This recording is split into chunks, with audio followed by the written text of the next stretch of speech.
అన్నమయ్య జిల్లా రైల్వే కోడూరు నియోజకవర్గం పరిధిలో ఈ ఏడాది మామిడి సాగుదారులు తీవ్ర నష్టాలను చవిచూస్తున్నారు. సాగు ఆరంభంలో ప్రతికూల పరిస్థితులతో ఇబ్బందులు పడినప్పటికీ మంచి దిగుబడులనే సాధించారు. అయితే మార్కెటింగ్ రైతులకు సవాలుగా మారింది.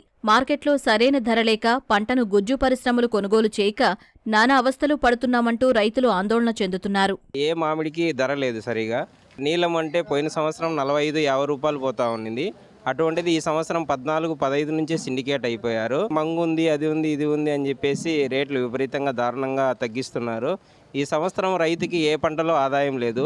దోస పంట కన్నా పోతే అది కూడా 4 రూపాయలు 3 రూపాయలు, అది కూడా కోసే వ్యక్తి ఎవరూ లేరు. దళారులంతా సిండికేట్ అయ్యి అవి కూడా కోసేసి 1 రూపాయి కూడా రైతుకు రాకుండా చాలా దారుణంగా ఇబ్బందులు పెట్టారు. అలాగే వాటర్ మిలన్ అది కోస్తే కూడా దాంట్లో కూడా 1 రూపాయి కూడా మిగలకుండా 2 రూపాయలు 4 రూపాయలతోనే సర్ది పెట్టారు. మా విన్నపం ఏమిటంటే ఇటుపక్క రైల్వే కోడూరులో మన మదనపల్లెలాగా వీలైనంత రకాల పండ్ల మండీలు ఏదైనా అమరిస్తే రైతులకు చాలా వీలుగా ఉంటుంది. ఇలా టమోటాకు సంబంధించినవి కానీ, దోసకు సంబంధించినవి కానీ ఈ విధంగా మాకు మార్కెట్లు అనేటివి కల్పిస్తే వీటితో పాటు సకల పంటలు పండే ఏరియా ఇది. ఈ ఏరియాలో మాకు అనుగుణంగా దానికి తగినట్టు దళారులు వస్తారు. ఫస్ట్ మాకు ఇక్కడ వచ్చేసి మార్కెట్ అనేది బాగా కల్పించేస్తే మాకు బాగుంటుంది. తోతాపురికాయలు ఎప్పుడు నాకు తెలిసి దాదాపు 30 సంవత్సరాల్లో ఎప్పుడు 2 రూపాయలు 3 రూపాయలు అమ్మింది తెలీదు. సో ఇప్పుడు వచ్చేసి 3 రూపాయలు గిట్టుబాటు ధర ఇస్తున్నారు. గవర్నమెంట్ వచ్చేసి 4 రూపీస్ ఇస్తుంది అంటున్నారు, కానీ అది ఎంతవరకు ఇస్తారో తెలియదు. ఒక ట్రాక్టర్కి 5 టన్నుల కాయలు కోసుకొని రావాలి అంటే 10 నుంచి 12,000 ఖర్చు వస్తుంది. ఇక్కడ 15,000 రూపాయలు ఒక ట్రాక్టర్ కోసుకొని వస్తే మండీల వాళ్ళు కానీ ఫ్యాక్టరీ సప్లయర్స్ కానీ 3 రూపీస్తో 15,000 వస్తే 12,000 ఖర్చు పోతే 3,000 మిగులుతుంది. ఇది ఓన్లీ ఈ ట్రాన్స్పోర్టేషన్కి, లేబర్కి, టిఫిన్ భోజనాలకి, ఆటో ఛార్జీలకి వీటికి మాత్రమే సరిపోతుంది. కానీ రైతుకు ఏ 1 రూపాయి రైతు జోబీలోకి వచ్చేది మాత్రం ఏముండదు. రైతుల పరిస్థితి ఆందోళనగా ఉంది. ఒక ట్రాక్టర్ కోతలు కోయాలంటే 10,000 రూపాయలు ఖర్చు వస్తూ ఉంది. ఆ 10,000 రూపాయలు ఇక్కడ మండీకి తోలితే ట్రాక్టర్ బాడుగులు కూలీలు కూడా సరిగా రావట్లేదు. ఫ్యాక్టరీ వాళ్ళు ఒకరోజు 5 రూపాయలు అంటారు, ఒకరోజు 4 రూపాయలు అంటారు, ఒకరోజు బండ్లు దొరకలేదు, ఫ్యాక్టరీ దించలేదని చెప్పేసి మొన్నటి రోజున నిలబెట్టుకొని నిన్నటి రోజున 3 రూపాయలు కానీ చెప్పినారు. ఆ 3 రూపాయలు కూడా కాయలు ఎత్తేవాళ్ళు లేక వాళ్ళని బంగపడుకొని పోసుకునేటట్టు ఉండదు. లాస్ట్కి పట్టి వేసి చూస్తే 4 టన్నుల కాయలు తెస్తే వాళ్ళకి 2,000 3,000 అట్టు వస్తున్నాయి. గవర్నమెంట్ ఏదైనా చర్య తీసుకొని ఫ్యాక్టరీ వాళ్ళని పిలిపించి ఫ్యాక్టరీ ద్వారా ఈ సబ్సిడీ ఏదో ఇస్తామని గవర్నమెంట్ చెప్తున్నారు కాబట్టి ఆ సబ్సిడీని ఫ్యాక్టరీ వాళ్ళకి ఇచ్చి ఫ్యాక్టరీ వాళ్ళ దగ్గర కొనిపిస్తే రైతులు కానీ, సప్లైర్లు కానీ, అట్లా వ్యాపారస్తులు కానీ లబ్ధి పొందుతారని ఆశిస్తూ కోరుకుంటున్నాం. ఫ్యాక్టరీల దగ్గర ఎక్కువ గుజ్జు ఉండడంతో అది సేల్ కాకపోవడంతో 2023, 2024లో ఎక్కువ రేట్లు పెట్టుకొని వాళ్ళు గుజ్జు చేసి పెట్టి అది ఎక్స్పోర్ట్ లేక అమ్ముకోలేక వాళ్ళు కూడా నష్టాల్లో ఉన్నారు. అందులో బ్యాంకు వాళ్ళు కూడా వాళ్ళ లోన్స్ కూడా రెన్యువల్ చేసుకోలేకున్నారు. ఆ తరుణంలో మళ్ళీ ఈ సీజన్ వచ్చింది.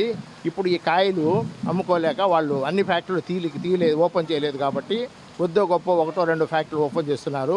రైతు ఎక్కువ నష్టపోతున్నాడు అని చెప్పేసి రైతులు కోసుకుంటున్నారు. కోయలేని పరిస్థితుల్లో ఎక్కువ డ్యామేజ్ వచ్చి తోటలోనే పోతున్నాయి. ఆ డ్యామేజ్ చూడలేక రైతులు ఆందోళనలో ఉండి కాయలు కోసుకొని వస్తున్నారు.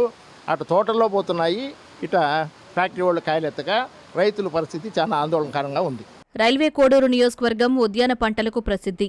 ఇక్కడ మామిడి, అరటి, బొప్పాయి అధిక విస్తీర్ణంలో సాగులో ఉంది. ముఖ్యంగా 1000 ఎకరాల్లో మామిడి సాగులో ఉంది.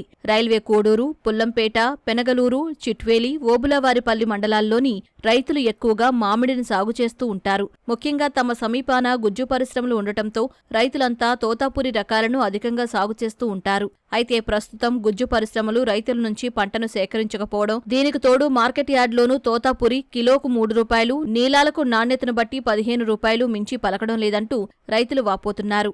30 ఎకరాల భూమి ఉండదు, 3 రూపాయలకు బెంగళూరు కాయలు అడుగుతున్నారు. కూలోళ్ళకి కూడా రావడం లేదు. మాకు పెట్టినాము 15 లక్షల రూపాయలు ఖర్చు పెట్టినాము. 15 లక్షల రూపాయలు డబ్బులు పోయినాయి. కూలోళ్ళకి రావడం లేదు, ఇక్కడ మండీలో ఎత్తడం లేదు. మా పరిస్థితి ఏమి? ఈ మధ్యవర్తలు, ఈ ఫ్యాక్టరీ వాళ్ళు చేసి అక్కడ పంట ఉన్నది, ఇక్కడ పంట ఉన్నది, ఫ్యాక్టరీలు ఎత్తుకోలేదు. మాకు ఎక్స్పోర్ట్ లేదు, మాకు జ్యూస్ పోలేదు. 10 ఏళ్ళకు ఉండదని మమ్మల్ని రైతులను ఉరిపోసుకొని వచ్చేట్టుగా అందరూ ఫ్యాక్టరీ వాళ్ళు, వ్యాపారస్తులు అందరూ కలిసి ఈ పని చేస్తున్నారు. నాకు సుమారు 25 ఎకరాలు మామిడి తోటలు ఉన్నాయి.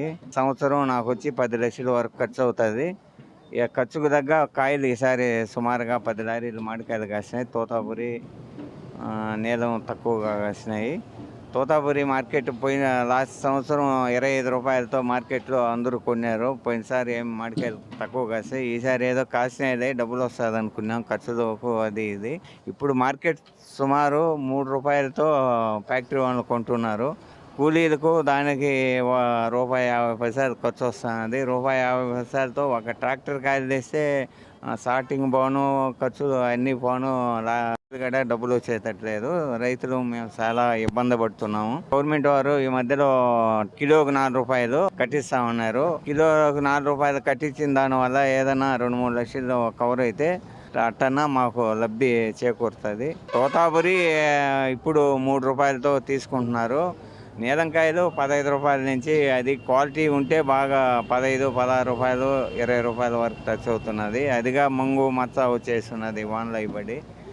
దానికి కూడా తగువైన రేటు వస్తుందో లేదో ఇబ్బంది తెలియటం లేదు, ఇంకా కొయ్యటం లేదు. నేలలో మార్కెట్లో మటుకు ఇప్పుడు 15 నుంచి ₹20 వరకు నడుస్తున్నాయి. పోయినసారి మార్కెట్లో ₹25తో పలుపు తీసి మొత్తం అంతా వాళ్ళు కల్తీలు అవి అమ్ముకోలేక దాన్ని అంతా స్టాక్ పెట్టారు లాభాలు వస్తాయని. అది ఇప్పుడు చాలా వరకు వాళ్ళకు నష్టం వస్తుందని ఆ స్టాక్ అంతా పెట్టారు. ఇప్పుడు ప్రజెంట్ ₹3, ₹4తో కూడా వాళ్ళు ఆడుకునేదానికి వాళ్ళు ఇబ్బంది పెడుతున్నారు రైతులను. ఉద్యాన పంటలు అధిక విస్తీర్ణంలో ఉన్న తమ ప్రాంతంలో సరైన మార్కెటింగ్ వసతులు కల్పించాలంటూ రైతులు డిమాండ్ చేస్తున్నారు.